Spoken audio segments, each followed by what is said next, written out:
আসসালামু আলাইকুম। মনসুর অনলাইন স্কুলের পক্ষ থেকে সবাইকে স্বাগতম। প্রিয় শিক্ষার্থী বন্ধুরা, আজকে আমি তোমাদের সাথে যে ভিডিওটি শেয়ার করতে যাচ্ছি সেটি হলো class 7 English grammar unit 1 lesson 4 page 9। এই যে 9 পেজটা আজকে আমি তোমাদের সাথে শেয়ার করব। দেখো আজকে আমরা এখানে তোমাদের সাথে কি শেয়ার করছি সেটা একটু খেয়াল করো। এই যে এটার দিকে একটু তাকাও। দেখো এখানে কি বলছে, দেখো an adverb comes after a verb। কি বলে যে adverb কোথায় কি after a verb, adverb কোথায় আসে? adverb আসে হলো ভার্বের পরে, রাইট? adverbটা কোথায় বসবে? ভার্বের পরে। it usually a word, এটা সাধারণত ওয়ার্ড, বাট কিন্তু sometimes মাঝে মাঝে a group of word modifies a verb। আর এটা কি করে? মাঝে মাঝে গ্রুপ ভার্ব হিসেবে মডিফাই করে কাকে? এই যে এই ভার্বটাকে, রাইট? তারপর দেখো দেন, তখন that group is called an adverbial phrase. আর তখন তাকে কি বলা হয়? অ্যাডভার্বিয়াল ফ্রেজ বলা হয়। যখন এটা গ্রুপগতভাবে ভার্বকে মডিফাই করে তখন এটাকে বলা হয় অ্যাডভার্বিয়াল ফ্রেজ, রাইট? তারপর দেখো any adverb, যে কোনো adverb or adverbial phrase অথবা adverbial phrase that modify a verb, যখন কি করবে? মডিফাই করবে ভার্বকে, is called an adverbial। আর তখন তাকে বলা হয় adverbial, রাইট? আশা করি এতটুকু তোমাদেরকে আমি কি করতে পেরেছি? বোঝাতে পেরেছি। তাহলে আমরা একটু এক্সাম্পল দেখি। এক্সাম্পল দেখলে কিন্তু আমাদের বোঝাটা কিন্তু অনেকটাই কি হবে? সহজ হয়ে যাবে। তাহলে দেখো এখানে কি বলছে। Rakib looked at his friends nervously after he had lost his admit cards। অর্থাৎ কি বলছে দেখো, যে রাকিব তার অ্যাডমিট কার্ড হারানোর পর কি করেছিল? Looked at his friend nervously, তার ফ্রেন্ডের দিকে তাকিয়েছিল কি? নার্ভাসলি ভাবে, অর্থাৎ খুব বিমর্ষ ভাবে তার ফ্রেন্ডের দিকে তাকিয়েছিল। তাহলে দেখো এখানে এই লাইনে এই যে নার্ভাসলি, রাইট, এইটা কি আন্ডারলাইন করা আছে, রাইট? তাহলে দেখো এখানে কি বলছে, এদিকে একটু খেয়াল করো। হিয়ার দ্য আন্ডারলাইনড ওয়ার্ড, অর্থাৎ এই যে যেখানে আন্ডারলাইন করা আছে, এই যে আমি মার্ক করে দিয়েছি, দেখো এই আন্ডারলাইনকৃত ওয়ার্ড ডিসক্রাইব, বর্ণনা করবে, হাউ, কিভাবে, সামথিং হ্যাজ হ্যাপেন্ড, কিভাবে কিছু ঘটেছিল, রাইট? এটা বর্ণনা করছে। This is an adverbial of manner. আর এটাকে বলা হয় অ্যাডভার্বিয়াল অফ ম্যানার, রাইট? আশা করি তোমরা বুঝতে পেরেছো। অর্থাৎ এই যে কিছু ঘটেছে, রাইট, কিছু ঘটেছে, এই যে আন্ডারলাইনকৃত ওয়ার্ড কি? নার্ভাসলি, তাকে নার্ভাসলি দেখাচ্ছে, রাইট? এই যে আন্ডারলাইনকৃত ওয়ার্ড, এটাকে কি বলা হবে? Adverbial of manner, right? আশা করি তোমরা বুঝতে পেরেছো। তারপরে দেখো the toy was laying on the table। দেখো এই যে on the table এর উপর কিন্তু কি করা আছে? আন্ডারলাইন করা আছে এর নিচে, right? the toy was laying on the table, টেবিলের উপর কি পুতুলটাকে শুয়ে রাখা হয়েছিল, right?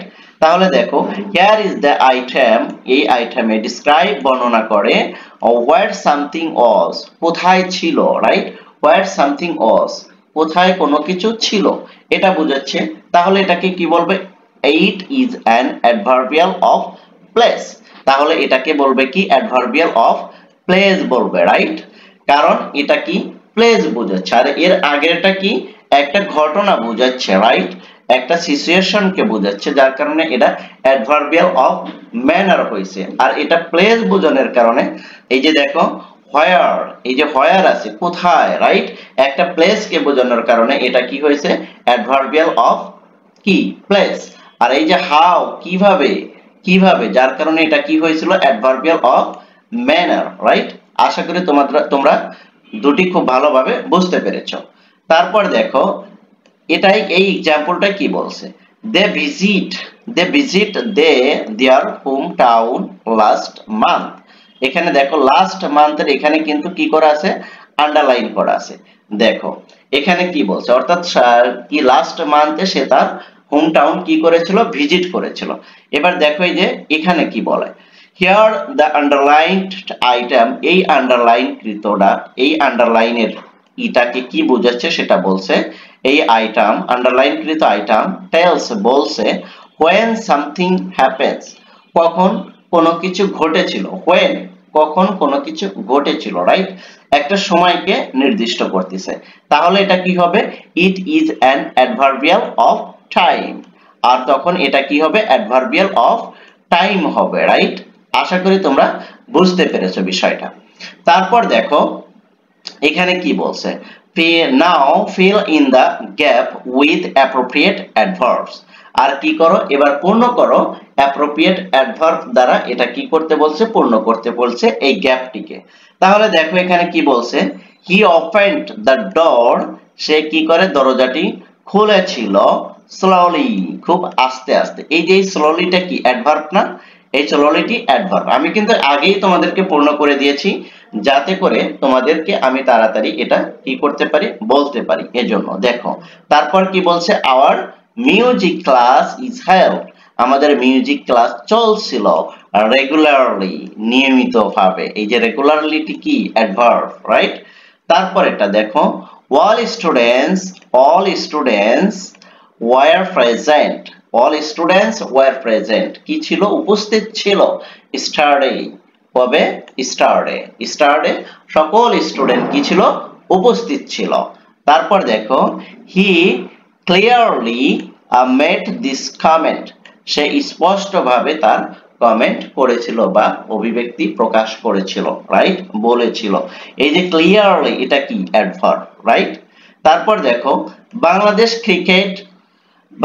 Cricket team is doing well এই যে ওয়েলটা কি দেখো ওয়েলটা হচ্ছে অ্যাডভার্ব অর্থাৎ বাংলাদেশ ক্রিকেট টিম খুব ভালো খেলছে তাহলে দেখো এখানে এই যে ওয়েল তারপরে ক্লিয়ারলি তারপরে স্টারডে তারপরে রেগুলারলি তারপরে স্লোলি এগুলো সবগুলোই কিন্তু কি অ্যাডভার্ব রাইট আশা করি আমি তোমাদেরকে খুব ভালোভাবে বোঝাতে পেরেছি এরপরও যদি তোমরা না বোঝো তাহলে অবশ্যই তোমরা আমাকে কি করবে কমেন্ট সেকশনে জানাবে আমি তোমাদের কমেন্টসের রিপ্লাই দেব থ্যাংক ইউ সো মাচ আল্লাহ হাফেজ